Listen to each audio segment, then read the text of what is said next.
All right, guys, I don't know if you can see this, but right down here, right there, that's our adjustment screw for the belt tension on the AC compressor. So we want to go ahead and loosen that up and then loosen some bolts around the back. And that way we can get the belt off and remove this compressor. The easy way to do that is with a ratcheting wrench that has a flexible head on it. And we can go ahead and start getting that loose. All right, that's probably good. Now let's get the car up in the air and we'll loosen the bolts behind the compressor. Okay, it's a combination of, I think, 19 and maybe 17 to get these bolts off. Now this one, keep in mind, has a spacer, and I want to clean this one up and repaint the spacer because the spacer's all crusty looking. Yeah, see, this has a spacer and a washer. You want to keep those together. We want to clean this up in the parts washer. And then there's one up top up here. And I think we're going to need a 19 millimeter socket to get behind that one that's up above it. There we go.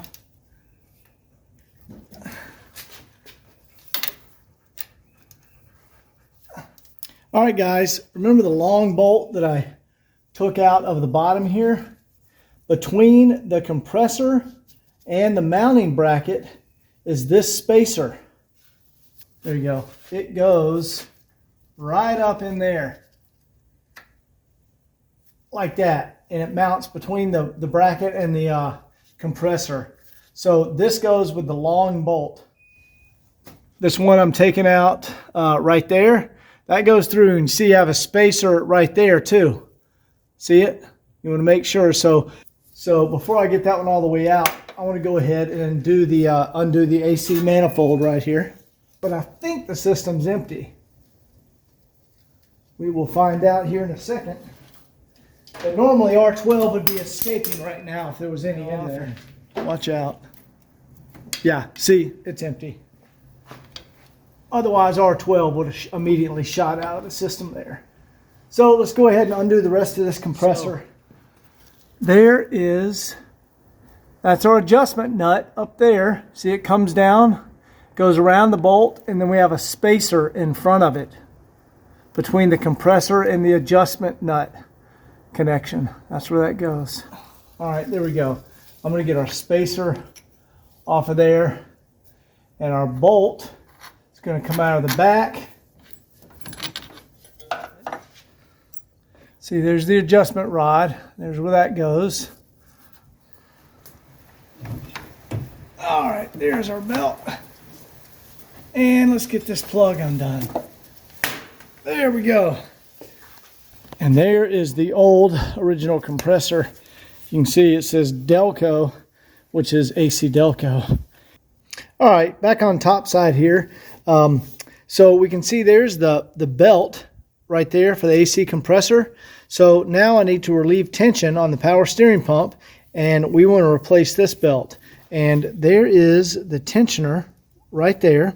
It's just a bolt that you can loosen or tighten. And then we'll need to come to the back of the power steering pump, and we'll need to undo that screw right there. And there's one. There we go. You can see it right there. All right, guys, we have been loosening the adjustment nut. We got all of them loose, and we loosened the adjustment nut. We've loosened it like, I don't know, 50, 70 turns. And see, now this can slide down, and we can almost get our belt off. Let's see. If I had both hands, I probably could.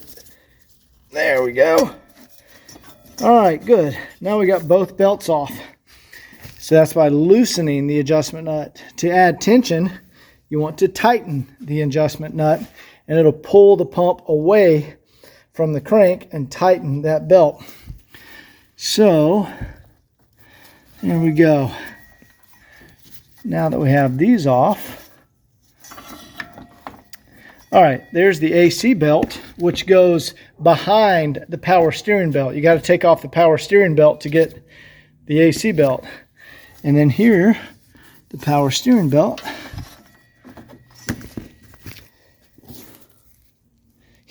that belt is perfectly good. No cracking at all. This must have been replaced. Let's see. Yeah, that's a Continental. It's not Mercedes. So someone must have recently replaced that. What did they put on there? 12.5 by 9.25. Let's look at this one. Yeah, the power steering belt. Man, that belt is good too. That's crazy. It's rare that the belts break on these cars. So this one is a, looks like 12,5 or 12.5, 1145. So this is an 1145 and 925. Because they're different years from like the early SD to later SD, they changed the belt sizes. So let's go ahead. Now that we got those off, the belts behind those belts are the alternator belts. There's 2 alternator belts. And we need to raise the car, get the bolts loose on the back of the alternator. And then there is our adjustment screw right there. So we can go ahead and turn that alternator. Let's see, we'll turn that counterclockwise. It will loosen it and then release tension on these 2 belts, and we can get those off. All right, guys, let's see. Down here we have our new AC Delco compressor, and I drained out the oil that shipped with it right there because we're going to fill it up, fill the system with some PAG 150 oil. And we have 3 cans of R134. 3 cans is about what the system takes. We have a bunch of seals, fittings. These are all the R134 seals. We have some retrofit adapters, high side and low side, to go onto our R12 connections. For example, I took the cap off of this one. That's an R12 connection right there. And this is an R134 connector. And we have our, let's see, I think this one is the pressure switch. Oh, of course, here's the receiver dryer. And our pressure switch will plug into there. And here is the temp switch. Now, an old school Mercedes mechanic, my mentor, Stan, showed me a trick. This is off the W201. This is the, let's see, I think this is the temp switch, yeah. So this makes it kick on at a slightly different temperature and makes your fan kick on a little sooner and makes things run cooler. Normally you would see a green one on a 126, but we use a red one. And that plugs in, you can see down here. See, there's the one that's plugged in there now. And so we're gonna take all this stuff off. That dryer is gonna come out. And we'll put this one in. Guys, it's the next day, and I was thinking about it last night. I think I may want to try keeping this system R12. It's such a low mileage car, and all the original AC was still intact. It had not been opened up. Let me turn on the lights in the shop here. So today I'm going to hook up the vacuum pump, and I'm going to test, put a vacuum on the system. First, I'm going to install the new compressor and new receiver dryer. And once I get the new compressor, because the old compressor, it was just an old compressor, I want to put a new compressor on there. But it had never been off the car. So I'm going to put on the new receiver dryer, the new compressor, and then I'm going to put it under a vacuum, and I want to see if this original system holds vacuum. If it does, I would like to charge it up with R12, because this is such a beautiful original car, and R12 works fantastic. R134 works good too if you do it correctly. But there's something to be said for keeping it an R12 system. So I'm going to go ahead and get started on that. I'm going to install the compressor, the receiver dryer, and then we're going to put this thing under vacuum. Okay, we have our compressor. Got a little oil on the side of it. Back up in the car. And I put the green sealing ring here on the outside. And you can barely make out the gold sealing ring is on the inside. So I think this is the low side and high side, or maybe I got it backwards. But anyway, it's up there. I haven't fully tightened it down. And what we want to do now, we'll go ahead and connect our power. And what we want to do now is go up. All right, we got our power connected. And let's put in our receiver dryer. Okay, I'm just preparing the new receiver dryer. And first I'm going to put in I'll remove the pressure switch port, which you can see right there. Now I'm just going to prepare the pressure switch. I'm just going to put a little oil on the O-ring so we don't mess that up. And this is going to tighten down into here. And let me get a wrench to tighten that. And we're just going to go until it bottoms out here. All right, there we go. We got that installed. Now I want to put on the temperature switch. And that one is going to go right here. So here's the port from the factory.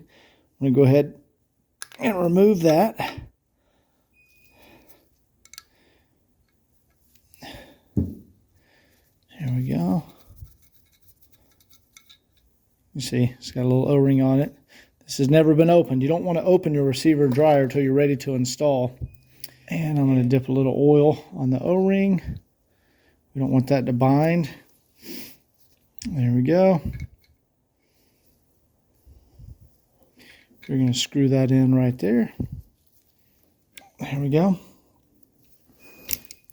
Okay, now we want to take our caps off and go ahead and install it in the vehicle. And you don't want this to sit out, guys. You just want to go ahead and do it. You don't want to let this, because these absorb moisture. That's what they're for. And if you leave the caps off and leave it sitting disconnected, it's going to ruin it. So you want to immediately install it. Looks like this one has an emergency release valve, which the originals didn't. That's if the pressure gets too high, that valve will blow open and relieve the pressure, whereas the original AC dryer receivers did not have that. Let's go ahead and put this in the car. You can see this is where the receiver dryer goes, and I'm putting on new O-rings into the fittings. And right here I have a little cap of oil, so I just get a little oil on there and I just push these new O-rings onto the connections. That's where it goes into the receiver dryer, and that's going to ensure that it seals. And also, this is where the headlight normally is. There you go. You can see I have the headlight out of the car. That allows us to access this area and work on that area. And you guys can see here, it is identical to the original. See that? That is the old, who made that? Hansa? Who knows? But here's our new one. And let's go ahead, install this down in here.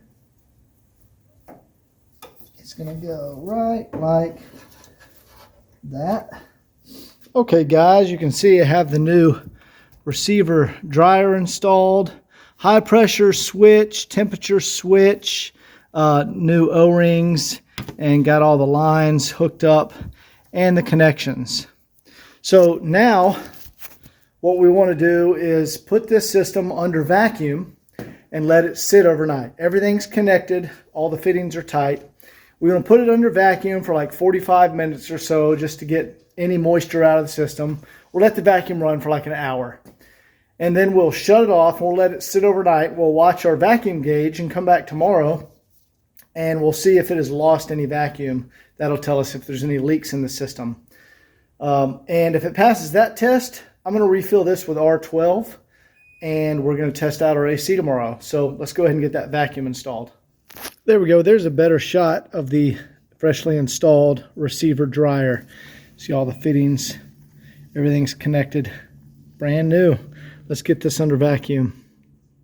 All right, guys, I've got the vacuum pump connected and I've got both high and low side valves open, and you can see we are pulling right down to, it's like -28 or so, just shy of -30.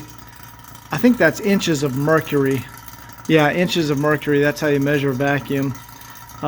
Anyway, so we're gonna let this run for like, turn off the light. There we go. We're gonna let this run for like an hour. And see, I've got it connected to the car.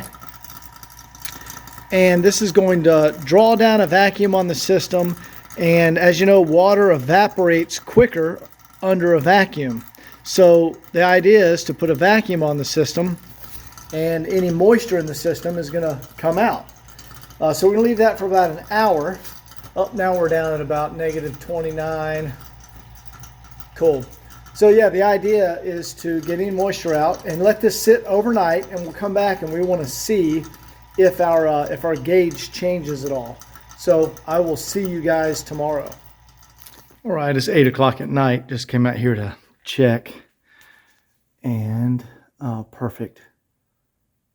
Holding perfect vacuum. So we'll check again in the morning.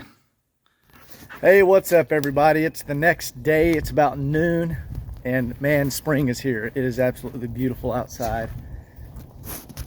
What are you guys doing?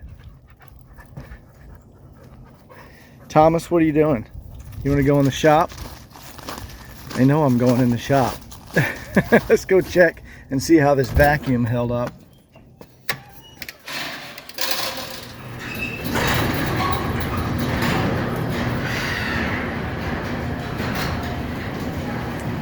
All right, moment of truth.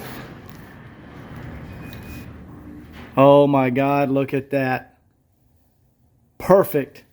This thing is tight, holding vacuum, absolutely no leaks. Guys, that's fantastic. This system is in great shape. The car's only got 59,000 miles on it, so we're definitely keeping this original R12. R12 canisters are so easy to get. You go on Craigslist. I bought like 36 canisters yesterday from a guy 5 minutes from here that just had them in his basement. They're all over the place. Easy to get. It's always been easy to get. So I'll even send you a couple of canisters with the car if you want to recharge it in 15 years. Anyway, I'm going to go ahead, get the belts on the car now, and then we're going to start the recharge process. All right, so we've got all the belts on the car. Power steering. There's the 2 AC belts and the compressor belt. You can see it right there. All those belts have been changed, put on the Continentals. Now we're going to charge up the system. So I did buy some R134 because I originally was going to convert it, but this system is such in good condition that I pulled out the good stuff. DuPont Freon. This is R12. Guys, like I said, this stuff's easy to get. I got like 36 cans of this and a 20-pound container of it. I mean, it's all over Craigslist. Not difficult to find. Anyway, I'm going to tap the cans with the can tap here. I got some thermometers to put in the vents, and we're going to go ahead and start charging. Now, it takes, let's see, R12 on the 126 chassis, 3.3 pounds. And each one of these are 14 ounces. So these are 42 ounces. It says to put in 3.3 pounds, and 3.3 times 16 ounces, that's like 52 ounces.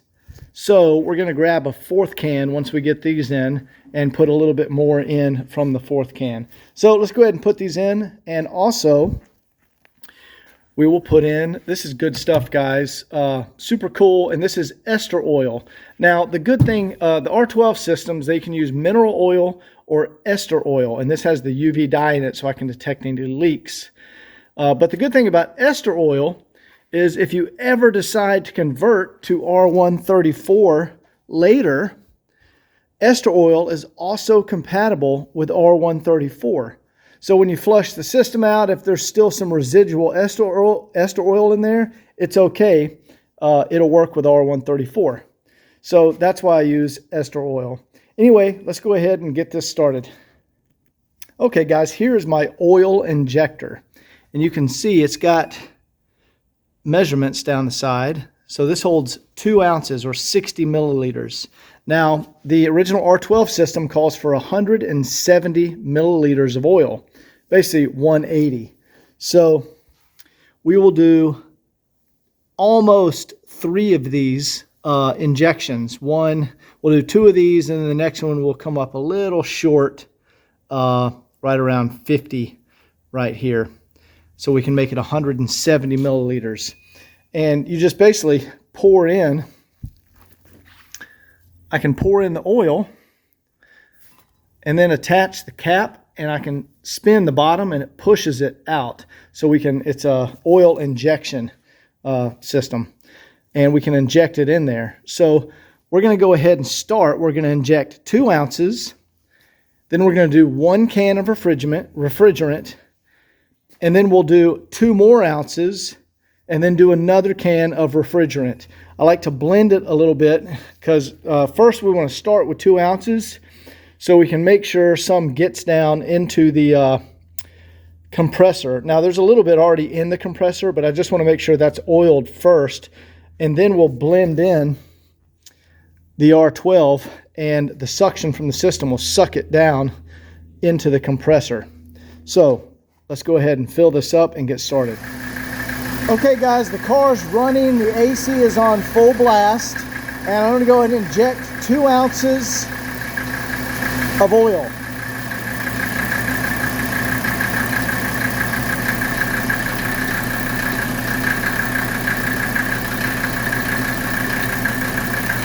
Now guys, you can see through my inspection hole, see the oil going in here?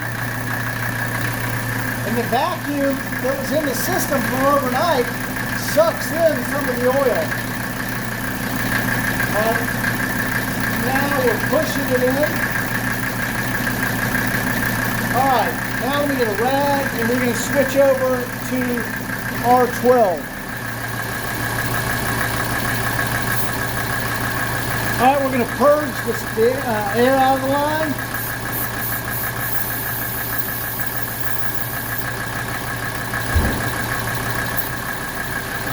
And now we're going to open the system.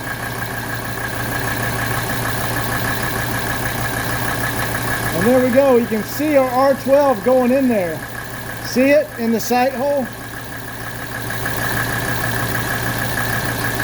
And then we need to put it in every container. You see our pressure building? Now we'll hear the compressor kick on in a little while. Put in the next batch of oil.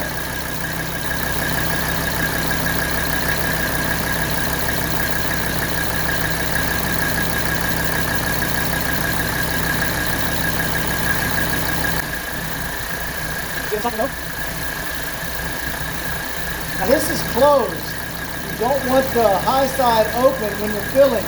That's just to test our levels when we're done. Alright, I'm going to go ahead and finish injecting this, and then we're going to put in another can of R12. Alright guys, the AC has kicked on. Now I'm actually filling through the low pressure port here. And an old school Mercedes mechanic, my mentor, showed me a little trick. You can just put this is just a pot of warm water, and you set the can, the R12, in the warm water, and it helps it to load into the system. It's not boiling water or anything, it's just, you know, warm water, and that's a cool little trick. We'll let that finish. Then we got another batch of oil, and we'll be done with our oil at that point. And then I'll load in another can, and probably can and a quarter, can and a half. All right guys, we're on our 3rd can, and it's already blowing ice cold.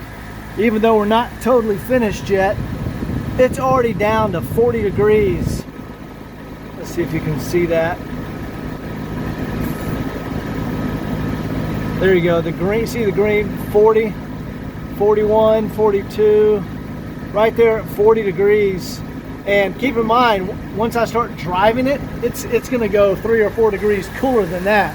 So we're gonna be in like the upper 30s, which is crazy. That is so cool.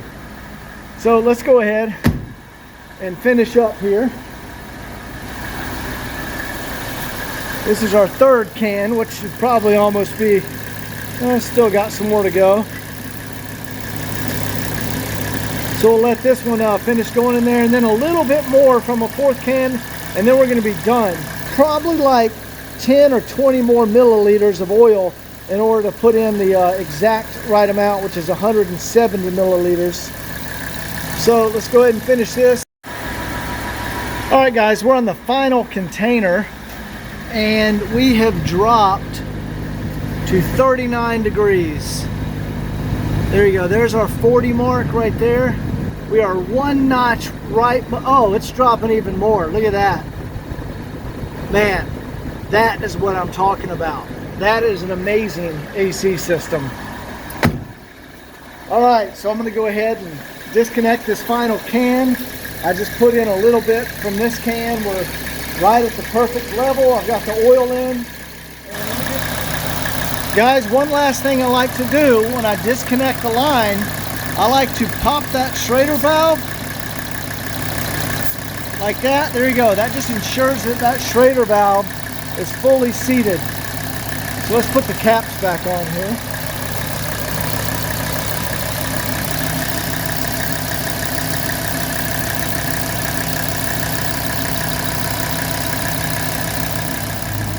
All right, guys, it is absolutely freezing. There we go.